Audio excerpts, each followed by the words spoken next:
jadilah laki-laki sejati, men. Masya Allah. Nah, itu Hari aja, ini kita sedang berhadapan dengan dunia global, segala yang ada di luar masuk ke kepala anak-anak muda kita tanpa filter.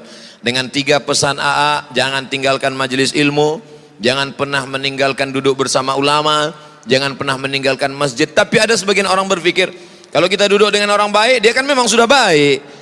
Kenapa kita tidak duduk dengan artis supaya kita bisa mempengaruhi? Kenapa kita tidak duduk dengan pejabat supaya kita bisa mempengaruhi? Bukankah Agim dengan duduknya dengan artis, dengan pejabat justru mempengaruhi, mewarnai? Masalahnya dulu iman saya belum kuat, jadi saya yang terwarnai. Ukur dulu diri kita ini tape atau ragi. Kalau kita belum sekuat ragi, gaul sana kita jadi tape. Terus standar kuat nggak kuatnya apa yang perlu kita jadi lihat? dicas kayak HP aja, dicas baru pakai, cas lagi pakai. Nah kalau telat ngecas, soak itunya. Intinya tetap majelis ilmu, tetap duduk dengan ulama, tetap istiqomah ke masjid. Nah, itu chargernya, udah itu kita keluar. Tapi kalau sering keluar nggak punya charger, hancur. Soak. Insyaallah, tabarakallah. Hadirin sekalian, kita simak sekarang uraian dari Ustadz Abdul Somad. Bukan hanya nanya saya terus. Ustadz ngomonglah sesuatu, saya capek nih. Masya Allah, jamaah sekalian, kita sedang duduk bersama Al-Mukarram Kiai Haji Abdullah Gin Mastiar di usia beliau yang 58 tahun.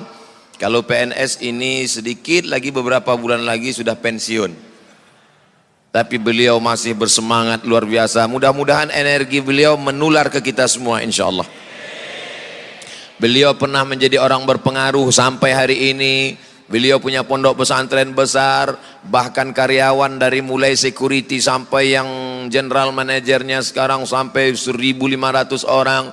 Tidak hanya berpikir tentang bagaimana mencetak Al-Quran, memperbaiki para hafiz, mendidik anak bangsa, tapi juga sampai ke hal yang mungkin tidak terpikirkan oleh kita, bersepeda.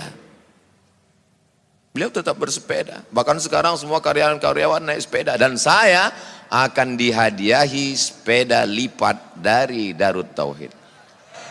Saya ingatkan ini supaya beliau tidak lupa. Dengan bersepeda hormon-hormon kita menjadi sehat. Dengan bersepeda kita terus bersemangat. Dengan bersepeda lapangan parkir tidak terlalu banyak diambil tempat. Dengan bersepeda pokoknya banyak sekali tadi beliau sampaikan. Intinya bersepeda. Dan saya tadi sudah naik sepeda. Bagaimana kesehatan fisik di zaman sekarang, bagaimana AA bisa menjaga kesehatan fisik sehingga hampir tidak terlintas di pikiran orang 58 tahun seperti 1828 saja. Apa tipsnya? Apa yang membuat kita bersemangat dan sehat? Karena tugas dalam hidup ini ibadah, dan ibadah itu memerlukan, kalau ingin bagus memerlukan vitalitas.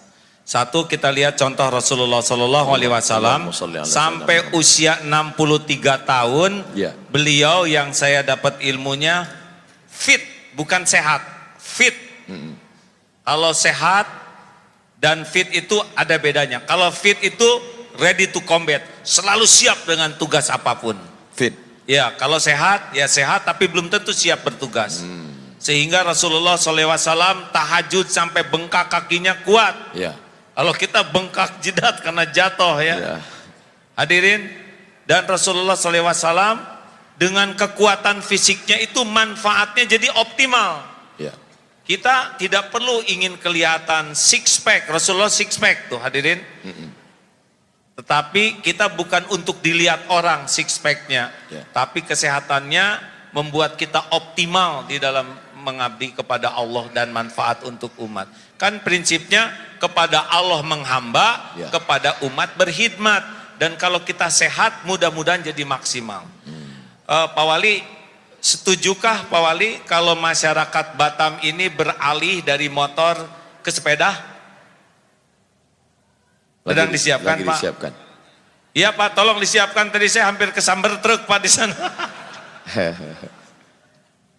Saya tambah ini ya, Ustaz, karena keburu janji mau ngasih sepeda, jadi saya Iya. diingatkan terus. Iya. Teman-teman, Kira-kira masih lama enggak sepedanya? sudah kami gambar sepedanya, Insya Allah. bikinan kami, jadi Insya baru Allah. gambarannya aja. Ustaz, Iya. sing sabar ya, doakan yang kuat. Amin ya Rob. Namanya MQ Bike ya. Insya Allah. Nah, kalau tagnya di Bandung itu bike for ibadah, bersepeda untuk Baik ibadah. for ibadah. Teman-teman, saya mohon maaf ya, di dalam Islam itu tidak cukup hanya membaguskan tauhid dan ibadah, tapi ada satu tanggung jawab kita adalah rahmatan lil alamin, menjaga kelestarian alam ini. Iya. Jadi tolong rekan-rekan, sedih sekali kalau kita lihat umat Islam kalah kebersihannya oleh negara tetangga yang belum mengenal Islam. Ya. Singapura bersih, benar? Kita kadang-kadang ada yang minum sambil jongkok, Ustaz, sambil. Iya. Kenapa kamu minum sambil jongkok? Ya. Sunnah dong, gelekek, Iya. lempar aja. Lah, jongkoknya sunnah. Sunnah. Ini botolnya dilempar. Bid'ah. Benar. Nah, termasuk kelestarian alam ini kalau kita coba bersepeda ternyata beda. Cung yang punya kebiasaan bersepeda rutin, masih sedikit tuh Pak Wali. Kami mencoba di sana menganalisa dari 1.300 santri bersepeda, Ya. jauh lebih sehat Pak. Badannya lebih sehat, lebih segar. Yang kedua, lebih gembira. Karena ternyata bersepeda itu Ya. membuat hormon gembiranya keluar.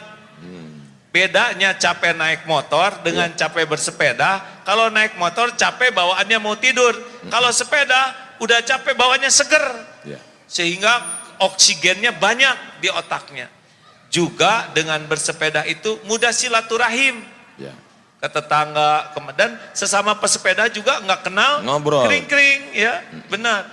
Jarang naik motor tidit malah berantem nih. Dan juga bersepeda efisien, hemat BBM, hemat parkir, karena tadi saya ke tempat parkir juga nggak ditagih ya.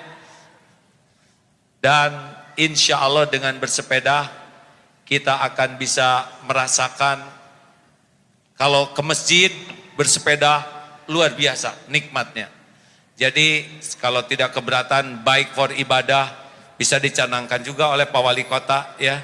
Insya Allah. Minimal Selasa, Rabu, Jumat ke kantor bersepeda. Baik for ibadah. Insya Allah mudah-mudahan ini jadi bagian dari dakwah kita juga. Amin. Ya Rabbal Dan juga membuat alam kita lebih baik karena tidak banyak polusi. alamin. Insya Allah. Tabarakallah. Ustadz, serius giliran Ustadz lah, saya nggak bisa nanya ke Ustadz. Ceritalah apa yang Suatu ketika ada seorang wali Allah bernama Ibrahim bin Adham. Ibrahim bin Adham hidup pada abad kedua Hijrah. Nabi, sahabat Nabi, tabi'in. Datanglah seorang menemui Ibrahim bin Adham. Dia katakan, aku sedang susah hati, aku sedang risau, aku sedang galau melihat hidup. Lalu Ibrahim bin Adham menanyakan kepada dia 3 pertanyaan. Apakah umur yang sudah dijamin Allah Ta'ala mungkin berkurang? Tidak. Apakah rezeki yang sudah dijamin Allah akan berubah? Tidak. Apakah ketentuan dalam hidupmu yang sudah ditetapkan Allah mungkin dirubah oleh manusia? Tidak. Umurmu dijamin Allah, rezekimu dijamin Allah, nasibmu dijamin Allah. Lalu apa yang membuat engkau risau? Nah, bagaimana menanamkan itu ke dalam hati kita?